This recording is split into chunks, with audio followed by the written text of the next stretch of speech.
Kita ada beberapa perkara lagi yang kita nak bincangkan bersama dengan Datuk. Baru-baru ini kita tahu hangat tentang seseorang dan juga boleh dikatakan seseorang ataupun NGO yang pergi ke negeri Sabah dan beliau ingin membantu penduduk-penduduk di Sampurna Sabah dan dikatakan kononnya beliau telah dihalang daripada melakukan kebajikan tersebut. Dan mungkin Datuk pun mengetahui juga tentang isu tersebut. Mungkin apa komen Datuk tentang perkara tersebut? Uh, Pertama saya tak mau sentuh tentang urusan niat orang lain lah. Saya secara umumnya kita husnuzan lah. Ini satu. Dan saya lihat saya umumnya bagus lah, membantu orang ni bagus lah. Dan ini adalah satu usaha membantu orang, sama ada daripada mana wang itu daripada orang yang menyumbang kepada dia sendiri ataupun dia sendiri, itu urusan dia lah kan, urusan dia bagaimana dia mentadbir hal itu. Cumanya saya boleh cerita pengalaman saya di Sabah tu lah. Kita di Perlis ni kita tidak tahu nak ada apa yang kita sebut ops pasir. Kita akan pergi ke pulau-pulau di Sabah. Pulau-pulau yang termasuk yang dia pergi tu lah. Pulau-pulau ni kita akan pergi hampir seluruh Sabah lah kita pergi. Jadi kita pergi setiap tahun. Tuanku Raja Muda Perlis akan mengepalai rombongan dan akan disambut oleh Angkatan Laut, Angkatan Tentera dan pasukan keselamatan di sana. Tapi pengalaman saya sepanjang pergi, sampai kita pernah pergi ke forward base yang ada di laut tu. Pengalaman saya di sana, memang kawasan itu tidak semudah itu untuk kita masuk. Pernah seketika kami pergi, malam kami diminta supaya tak keluar lah. Kerana apabila kita pergi, kalau mereka macam dia sebut kumpulan Abu Sayyaf dan seumpamanya, mereka mengetahui ada orang luar, mereka mencari ruang untuk mencolek dan seumpamanya. Dan kemudian mereka akan buat tuntutan pada kerajaan Malaysia. Dan kerajaan Malaysia sebagai kerajaan mesti respon lah. Kan? Nanti rakyat marah pula kalau kata kalau siapa-siapa lah. Siapa-siapa yang kena kan. Jadi ini sebenarnya banyak bebanan. Sebab tu kita pergi setahun sekali pun kita rasa pasukan keselamatan kena ikut, bot kena banyak ikut, dan kita kena, kerana itu kawasan yang tak selamat. Dan jadi banyak isu-isu keselamatan dan undang-undang di lautan itu.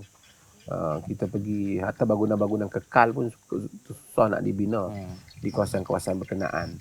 Dia masih ada banyak isu-isu yang belum selesai. Jadi itu pengalaman saya di sana lah. Nak berdakwah tu sesuatu yang bagus lah. Tapi mungkin sebahagian keadaan tu ada keterikatan lah pihak kerajaan pun di antara keselamatan dan seumpamanya. Jadi saya rasa ramai orang mengulas lah, bukan saudara kita saja, tapi orang mengulas. Kadang-kadang orang lain yang mengulas tu mungkin telah melebihi daripada pengetahuan mereka. Lalu mereka menyangka bahawasanya ada sengaja tak mau bagi orang berdakwah dan masuk Islam. Saya tak rasa begitulah. Saya pun pergi juga. Kita pun bercakap tentang saudara Zambi. Saya ingat pernah ikuti, dan kita ada ruang pun nak bercakap Islam dan mereka dan seumpamanya. Tapi pulau-pulau yang seperti itu juga pengalaman kita dengan, saya juga ada pengalaman pergi ke utara Thailand, di Chiang Rai untuk berdakwah untuk golongan Cina Bukit di sana. Duduk di sana dan tidur di kampung mereka. Macam itulah kadang-kadang, termasuk ramai juga berpengalaman dengan orang asli di Malaysia ni. Kadang-kadang orang asal. Mereka bagus, cuma kadang-kadang kita mungkin keliru. Kita pergi, dia belum masuk Islam kita pun Islam ke dia. Besok saya pergi pula, dia pun kata belum masuk Islam lagi. Saya pergi Islam dia lagi sekali. Tapi tak apalah kan. Dengan berbagai-bagai hasrat dan tujuan lah. Dengan berbagai-bagai perkara, sebab-sebab musabab yang kadang-kadang sukar untuk kita sebutkan. Jadi ini hal yang berlaku lah. Jadi saya rasa pengalaman saya di sana menunjukkan bahawasanya bukan satu kesengajaan kerana untuk sesiapa memang nak halang. Saya rasa lah setakat ni memang nak pergi tu sukar. Nak pergi tu sukar. Kawasan yang bahaya. Kawasan yang bahaya. Kerajaan kena mengambil ambil berat lah hal itu. Kalau berlaku pun payah. Kadang-kadang bila tak bagi pun ada sangkaan yang macam-macam lah kepada kerajaan. Saya bukanlah nak bela kerajaan, bukanlah semua bela kerajaan buat tu kita setuju. Betul. Tapi hal-hal yang seperti itu berdasarkan pengalaman kita, mungkin netizen tak perlu terlalu cepat kot untuk buat kesimpulan. Saya bercakap atas pengalaman. Ya. Alhamdulillah.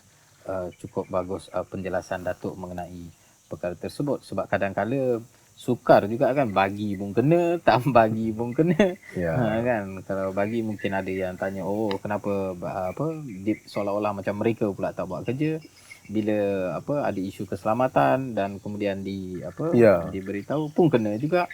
Kita dulu masa saya pergi sana, dia bagi arahan kepada kita. Masa dia tahu saya punya Facebook apa semua, ramai orang tengok juga. So dia kata kalau boleh jangan upload dekat Facebook lagi, sebab bila kita upload, pihak yang satu lagi akan tahu bahawa kita berada di situ. Betul. Tu memudahkan pergerakan mereka untuk colek dan seumpamanya. Dan kita dilarang daripada upload apa-apa. Terbaik artinya kalau orang yang telah buat aktiviti itu dia balik baru dia upload. Dia balik baru dia upload kan.